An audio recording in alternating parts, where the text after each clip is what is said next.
सुरेश अपने भले स्वभाव की वजह से गांव में काफ़ी ज़्यादा प्रसिद्ध था। गांव का हर एक इंसान सुरेश की काफ़ी ज़्यादा इज्जत करता था। सुरेश की गांव में इज्जत तो थी ही थी। गांव में सभी लोग सुरेश की काफ़ी ज़्यादा तारीफ किया करते थे। सुरेश भाई, तुम तो हमारे गांव में देवता के समान हो। तुम्हारे जैसा इंसान किसी गांव में नहीं मिल सकता। तुम हर किसी की मदद कर देते हो, वहाँ भी बिना किसी लालच के। मैंने तो आज तक तुम जैसा इंसान नहीं देखा। भाई, मुझे पता है, जो इंसान दूसरों की भलाई करता है ऊपर वाला उसकी मदद करता है।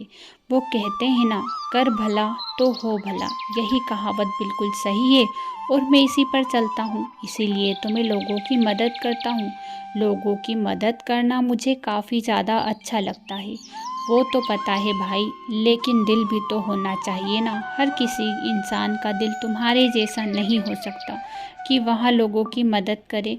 सुरेश की लोग काफ़ी ज़्यादा तारीफ करते थे, लेकिन इस वजह से प्रताप उस पर काफ़ी ज़्यादा जलता था। ये सुरेश की तारीफ हर जगह होती रहती है। जिस इंसान को देखो बस सुरेश की ही तारीफ करता रहता है। आखिर सुरेश ऐसा करता ही क्या है? लोगों की मदद ही तो करता है। मुझे ना ये अच्छा नहीं लगता। सुरेश से ही जाकर बात करनी होगी। अगर मैंने इसके कान भर दिए तो यहाँ लोगों की मदद नहीं करेगा। अगर लोगों की मदद नहीं की तो लोग इससे ईर्ष्या करने लगेंगे। मुझे सुरेश को ही जाकर समझाना होगा। अब क्या था, प्रताप सुरेश के घर जाता और कहता है, सुरेश भाई, तुम गांव के लोगों की इतनी मदद करते हो, फिर भी गांव के लोग कौन सा तुम्हारा एहसान मानते हैं। मुझे लगता है कि तुम्हें गांव के लोगों की मदद करना बंद कर देना चाहिए। भला करने से क्या फ़ायदा जब कोई इंसान अपना एहसान ही ना माने। मुझे इससे कोई फ़र्क नहीं पड़ता कि कोई इंसान मेरा एहसान माने या नहीं। मुझे यहाँ अच्छा लगता है कि किसी के बुरे वक्त में मैं काम आऊँ। और तुमने वो कहावत तो सुनी ही होगी, कर भला तो हो भला। अगर हम किसी का भला करते हैं तो भगवान हमारा भला करते हैं। फिर हमें इससे क्या फ़र्क पड़ता है कि कोई इंसान हमारे बारे में गलत सोचे या सही। हाँ, ये बात तो तुमने सही कही, लेकिन मुझे नहीं लगता कि तुम्हें लोगों की मदद करनी चाहिए, क्योंकि जिन लोगों की तुम मदद कर रहे हो उससे तुम्हारा ही भारी नुकसान हो रहा है। तुम अपनी फसल का आधा हिस्सा लोगों की भलाई में लगा देते हो। तुम्हें मिला ही क्या? तुम्हारा सारा काम अटका पड़ा है, ना तुम्हारा अच्छा घर बना है। तुम चाहते तो तुम्हारा अच्छा घर बना सकते हैं थे। सारे गांव में सबसे अच्छी फसल तुम्हारी ही होती है, लेकिन तुम हो कि लोगों की भलाई में ही वहाँ आधी फसल लगा देते हो और आधी फसल से तुम्हारा खर्चा चलाते हो। इससे अच्छा कि तुम पूरी फसल ही अपने घर के कामों में लगा दो, तो तुम गांव में सबसे ज़्यादा अमीर इंसान बन जाओगी। भाई, का कोई लालच नहीं है और लोगों के आशीर्वाद की वजह से ही तो मेरी इतनी अच्छी फसल होती है। गांव में सबसे अच्छी फसल इसी वजह से होती है क्योंकि मैं लोगों का भला करता हूँ।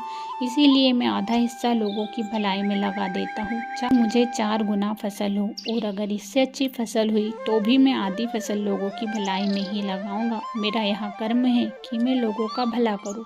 मुझे लगता है कि तुम्हें समझाना बड़ा ही कठिन है। तुम्हें समझाने से कोई फ़ायदा है ही नहीं। मैं तो तुम्हारे भले के लिए आया था।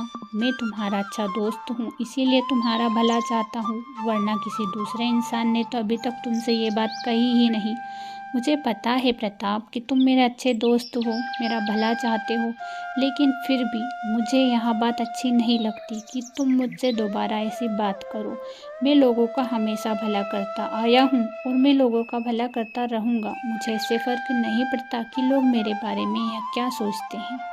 प्रताप की एक भी बात सुरेश नहीं सुनता। प्रताप को काफ़ी ज़्यादा गुस्सा आता है और गुस्से से लाल अपनी पत्नी पर भड़क जाता है।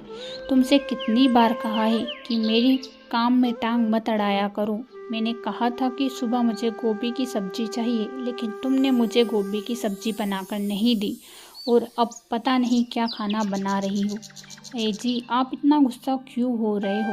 मुझे लगता है कि किसी कारण से आप बहुत ही गुस्सा हो और वहाँ गुस्सा मुझ पर उतार रहे हो। आपने सुबह गोभी की सब्जी की बोला था तो गोभी की सब्जी ही तो बना रही हूँ, फिर गुस्सा होने की क्या ज़रूरत है? वो मुझे पता है, लेकिन मेरे दोस्त सुरेश की वजह से मैं काफ़ी ज़्यादा गुस्से में हूँ। उसी की वजह से मेरी यहाँ हालत है।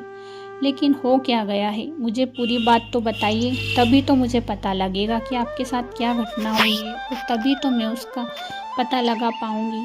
तुम क्या पता लगाओगी? मेरा दोस्त सुरेश लोगों का भला करता है, जिससे गांव में उसकी काफ़ी ज़्यादा इज्जत है। सभी लोग उसे इज्जत देते हैं, लेकिन मुझे कोई इज्जत नहीं देता। मेरा व्यवहार अच्छा नहीं है, इस वजह से उसकी फसल भी अच्छी होती है और वह आधी फसल लोगों की भलाई में लगा देता है। वहीं पर मेरी फसल अच्छी नहीं होती, उसकी आधी फसल से भी कम फसल होती है मेरी। इसी वजह से मुझे अच्छा नहीं लग रहा। वह इतनी तरक्की कर रहा है, लेकिन मैं तरक्की नहीं कर पा रहा हूँ। ए जी, तो गुस्सा होने की क्या ज़रूरत है? मेरे पास एक इतना अच्छा रास्ता है, उस रास्ते से आप अपने दोस्त को पीछे रख सकते हो और आप खुद आगे बढ़ सकते हो। भाग्यवान, ये क्या बात कर रही हो? भला ऐसा हो भी सकता है क्या कि मैं उसे पीछे रख सकूं और खुद आगे बढ़ सकूं? हाँ हाँ, क्यों नहीं हो सकता। आपको अपने दोस्त को सेठ जी से लोन दिलाना होगा। अगर सेठ जी ने उसे लोन दे दिया तो सेठ जी ब्याज पर ब्याज लगा देंगे और उसकी ज़मीन हड़प लेंगे। इससे दोस्त सुरेश काफ़ी ज़्यादा पीछे रह जाएगा। उसके पास पैसे ही नहीं रहेंगे तो वह लोगों का भला कैसे करेगा? और अगर पैसे नहीं रहेंगे तो उसकी हालत ख़राब हो जाएगी और फिर आप आगे बढ़ जाना। अरे वाह, ये तो तुमने बड़ी ही अच्छी बात कही। लेकिन उसके ऊपर कर्ज नहीं है और उसके पास जितने पैसे आते हैं वहाँ लोगों का भला करता है। पैसे उसके पास होते ही है, तो फिर मैं ऐसी कौन सी चाल चलूँ जिससे कि वहाँ सेठ जी से उधार ले ले? उसकी पत्नी तुरंत कहती है, चिंता क्यों करते हो? वहाँ रास्ता भी मेरे पास है, लेकिन आप किसी और को यहाँ रास्ता मत दिखा देना। उसकी पत्नी मेघा उसके कान में कुछ बातें कहती है, जिसे सुनकर प्रताप काफ़ी खुश होता है। अरे वाह भाग्यवान, तुम जैसी पत्नी इंसान के पास हो तो हर कोई कांटे में भी रास्ता ढूंढ ही लेता है। अब तो मैं सुरेश को पीछे रख कर रहूँगा, चाहे कुछ भी हो जाए। तुरंत ही प्रताप सेठ जी के पास जाकर कहता है, सेठ जी, आपको पता है हमारे गांव में सबसे उपजाऊ ज़मीन है सुरेश की। सुरेश की ज़मीन इतनी उपजाऊ है कि वह काफ़ी ज़्यादा पैदावार देती है, लेकिन सबकी ज़मीन पर आपने कब्जा कर रखा है। सुरेश की ही ज़मीन पर आपने कब्जा नहीं किया, ऐसा क्यों? प्रताप, तुम इतने प्रतापी हो, लेकिन तुम्हें इतनी बात नहीं पता कि किसी इंसान के ऊपर कर्ज होता है, तभी तो मैं उसकी ज़मीन हड़प पाता हूँ ना। अब सुरेश के ऊपर कर्ज ही नहीं है तो मैं उसकी ज़मीन कैसे हड़प लूँ? काफ़ी दिनों से उसकी ज़मीन पर मेरी निगाहें टिकी हुई है, लेकिन फिर भी मैं उसकी ज़मीन नहीं हड़प पाता, क्योंकि उसके ऊपर कर्ज ही नहीं है। मैंने काफ़ी बार उससे कहा भी है कि तुम मुझसे कर्ज ले लो, लेकिन वह मुझसे कर्ज लेने का नाम ही नहीं लेता। वह कहता है कि सेठ जी, मुझे कर्ज की ज़रूरत ही नहीं है, जब कर्ज की ज़रूरत होगी तो मैं ज़रूर आपसे कर्ज लूँगा।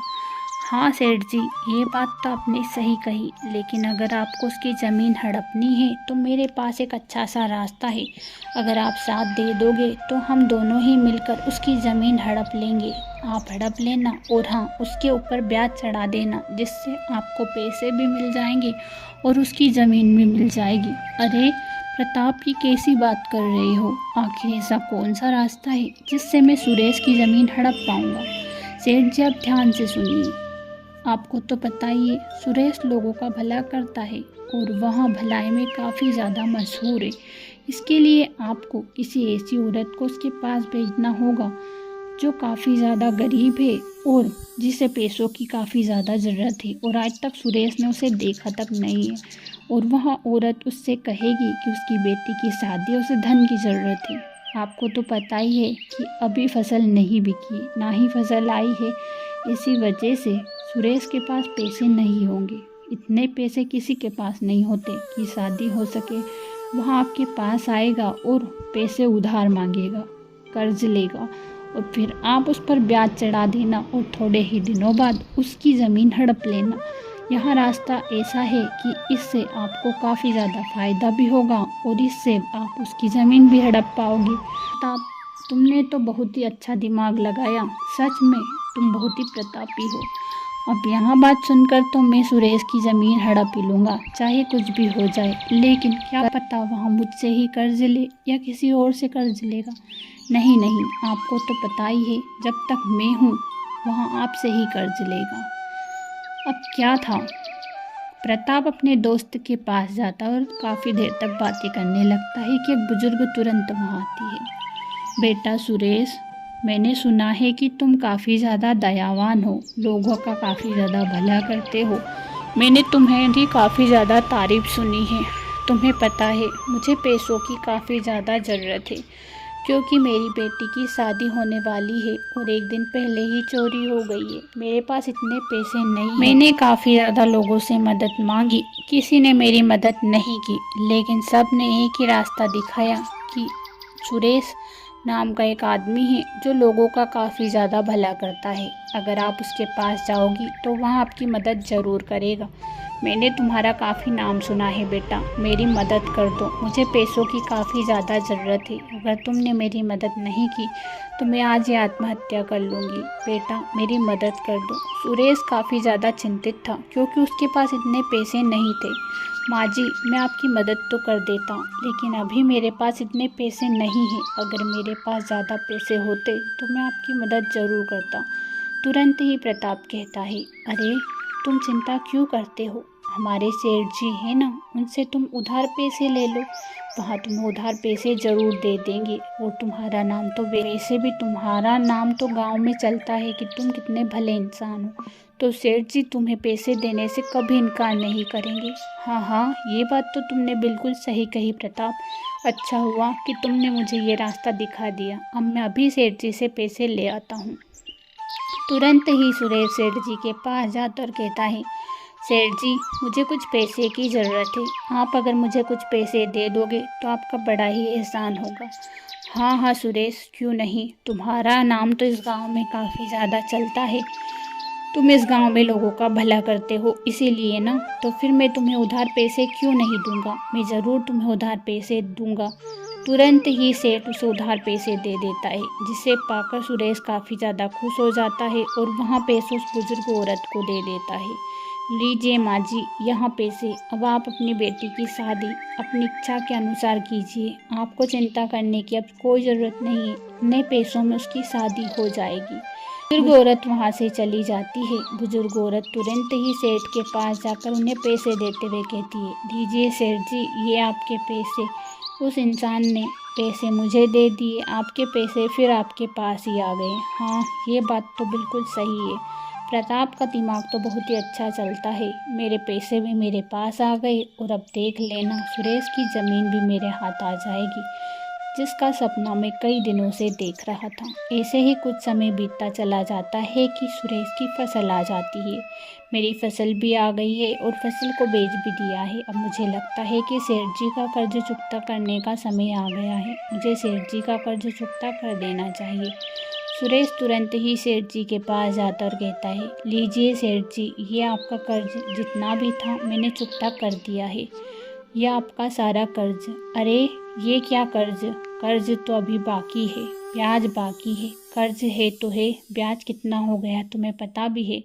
सेठ जी, लेकिन आपने तो ब्याज की बात ही नहीं की थी, फिर ब्याज कैसा। अरे ब्याज तो लगाऊंगा ही ना, क्या तुम्हें ऐसे ही धन दे दूंगा, किसी को उधार देने में मुझे क्या मज़ा आ रहा है क्या, किसी को भी अगर पैसे देता हूँ तो मैं ब्याज तो लगाता ही हूँ, तुम्हें तो यह बात पता ही है। हाँ सेठ जी, लेकिन आपने मुझसे ये बात नहीं कही थी, आपने कहा था कि 1 महीने के अंदर ही तुम पैसे दे देना, मैंने तुम्हारे 1 महीने के अंदर ही पैसे दे दिए, तो फिर ब्याज कैसा। अरे ब्याज तो ब्याज होता है, मैंने कहा ना मुझे मेरा ब्याज चाहिए। अच्छा सेठ जी, आप अपना ब्याज बता दीजिए, मैं आपका ब्याज भी चुकता कर दूंगा। सेठ सुरेश को इतना ब्याज बताता है कि जिसे सुनकर सुरेश चक्कर खाने लगता है। अरे सेठ जी, इतना ब्याज मुझे पता भी नहीं था कि इतना ब्याज भी लगता है, आप मुझ पर इतना ब्याज कैसे लगा सकते हो, इतने ब्याज से तो मैं मेरी ज़मीन भी बेच दूंगा, लेकिन आपका ब्याज नहीं पटेगा। अरे किस ज़मीन की बात कर रही हो, अब वो ज़मीन तुम्हारी नहीं रही, अब वो ज़मीन तो सिर्फ और सिर्फ मेरी है, अब वो ज़मीन किसी की नहीं है, समझ में आया या नहीं। सेठ जी, आप मेरे साथ ऐसा नहीं कर सकते, क्योंकि अब मैं सरपंच जी के पास जाऊंगा और उन्हीं से रास्ता खोजूंगा। तुरंत ही सुरेश सरपंच के पास जाता और सारी स्थिति सुनाता है। अरे ये तो बहुत ही गलत हुआ है तुम्हारे साथ ऐसा नहीं करना था। आखिर सेठ को ऐसा नहीं करना चाहिए, मुझे उससे बात करनी ही होगी। सरपंच तुरंत ही सेठ को बुलाता है और कहता है, सेठ धनीराम, तुम्हें तो पता ही है कि इस गांव में सभी लोग तुम पर विश्वास करके ही तुमसे कर्ज लेते हैं, लेकिन मुझे तुमसे ये उम्मीद नहीं थी कि तुम सुरेश को ऐसा धोखा दोगे। सरपंच जी, मैंने सुरेश को कोई धोखा नहीं दिया है। मैंने उससे जुबान की थी कि जब तक वह अपना कर्ज चुकता नहीं करेगा उसे ब्याज देना होगा। मुझे पता है कि उसने भी यहाँ भरी थी, लेकिन अब ये मना कर रहा है कि मैं ब्याज नहीं दूंगा। नहीं सरपंच जी, मैंने ऐसा कुछ नहीं कहा था, यहाँ झूठ बोल रहा है। सरपंच जी, अगर आपको मेरी बातों पर विश्वास नहीं होता तो आप इसके दोस्त से पूछ सकते हो। इसका दोस्त प्रताप भी इसका काफ़ी अच्छा दोस्त है और आप उससे पूछ सकते हो, वहाँ अपने घर पर ही होगा। सरपंच तुरंत ही प्रताप के घर जाकर पूछता है तो प्रताप कहता है, आपको तो पता ही है सेठ जी कि इस गांव में सुरेश की काफ़ी ज़्यादा चर्चाएं हैं, लेकिन उसकी सच्चाई मुझे ही पता है। वह लोगों से ज़ुबान कर लेता है लेकिन फिर पलट जाता है, जिस तरह सेठ जी से उसने ज़ुबान की थी और फिर पलट गया। वहाँ ऐसा ही है सेठ जी, वहाँ धोखेबाज है, हमेशा धोखा ही करता रहता है। यह बात सुनकर सुरेश को काफ़ी ज़्यादा दुख होता है। मेरे दोस्त प्रताप, मैं तुम पर इतना विश्वास करता था, लेकिन तुमने मेरे साथ इतना बड़ा धोखा किया। तुमने ही सेठ से मुझे कर्ज दिलाने को बोला था और कहा था कि वह तुम पर विश्वास करते हैं, लेकिन मुझे नहीं पता था कि तुम्हारे अंदर मेरे लिए इतनी ईर्ष्या है। अरे कौन सी ईर्ष्या, तुम हो ही ऐसे, हमेशा से तो ऐसे हो और अब बदल रहे हो। बेचारे सेठ के पैसे दे दो ना, वरना ज़मीन दे दो, दोनों में से कुछ तो दो उन्हें। पहले कहा था ना कि मैं इतना ब्याज दूंगा, अब क्यों पलट रहे हो? हाँ हाँ, मुझे पता है कि तुम दोनों मिले हुए हो और मुझे फंसाने की कोशिश कर रहे हो, लेकिन भगवान सबको देखता है। तुम्हें पता है, मैं जितने भी लोगों की मदद करता हूँ सबका आशीर्वाद मेरे साथ है, और देख लेना एक दिन ऐसा आएगा कि तुम दोनों ही पछताओगे। अरे इसमें पछताना क्या है सरपंच जी, आप देखिए ना ये कितना झूठ पे झूठ बोल रहा है। मैं इसका इतना अच्छा दोस्त हूँ, इतने सालों से इसके साथ रह रहा हूँ, लेकिन आज मुझे ऐसी बातें बता रहा है जैसा कि मैं गलत हूँ। सरपंच कुछ समझ नहीं पाता और तुरंत ही सरपंच सेठ से कहता है, मुझे पता है सेठ धनीराम कि तुम लोगों को उधार देते हो, काफ़ी ज़्यादा लोग तुम्हारे पास उधार लेने के लिए भी आते हैं। अब तुम्हें लगता है कि तुम्हें सुरेश की ज़मीन रखनी है, लेकिन उसके लिए तुम्हें थोड़ा सा टुकड़ा सुरेश को देना होगा। सुरेश को कोई ऐसी ज़मीन दे दो जिससे वह अपना घर खर्च चला सके, ताकि वह इस गांव से ना जाए। हाँ हाँ, अगर ऐसी बात है तो मैं इसे एक छोटा सा टुकड़ा देने को तैयार हूँ। गांव के साइड में ही वो छोटा सा टुकड़ा जो सुरेश ने देखा है और काफ़ी दिनों से वह खरीदना भी चाहता था, वही टुकड़ा वह रख लेगा। लेकिन सेठ जी, वह टुकड़ा तो काफ़ी ज़्यादा बंजर है। वह टुकड़ा मैं इसीलिए ले रहा था ताकि मैं वहाँ पर गौशाला बनवा सकूं। खेती के लिए वहाँ अच्छा नहीं है। हाँ तो उसमें मैं क्या कर सकता हूँ? मैं कुछ नहीं कर सकता। मुझे तुम्हें वही ज़मीन देनी है सरपंच जी, इसके अलावा मैं कोई ज़मीन इसे नहीं दे सकता। सरपंच कहता है, सुरेश, तुम्हें वही ज़मीन रखनी होगी क्योंकि तुमने सेठ से कर्ज लिया है। अब उसका कर्ज का भार तो तुम उतार नहीं सकते, इसीलिए तुम्हारी ज़मीन उसे देनी होगी और जो वहाँ तुम्हें दे रहा है वही बंजर ज़मीन तुम्हें लेनी होगी। सुरेश उदास मुंह लटकाए हामी भर देता है। थोड़ी ही देर बाद वह अपने घर जाकर उदास हो जाता है। यहाँ देखकर उसकी पत्नी निधि कहती है, क्या हुआ जी, इतने उदास क्यों हो? आज तो बड़े दुखी लग रहे हो। क्या करूं, मेरी सारी ज़मीन सेठ ने ले ली और मेरा दोस्त परम मित्र जिसे मैंने अपना सखा माना था वही इतना धोखेबाज था कि मुझे उसने सबसे बड़ा धोखा दिया है। मैंने सोचा भी नहीं था कि मेरा दोस्त प्रताप मेरे पर इतना जलता है। उसके अंदर मेरे लिए इतनी इच्छा है, मुझे आज दिखाई दी। तुम्हें पता है, वहाँ कभी भी यहाँ नहीं चाहता था कि गांव में मेरी तारीफ हो। मैं लोगों का भला करता था तो उसे अच्छा नहीं लगता था, इसीलिए उन दोनों ने चाल चली और मेरी सारी ज़मीन हड़प ली।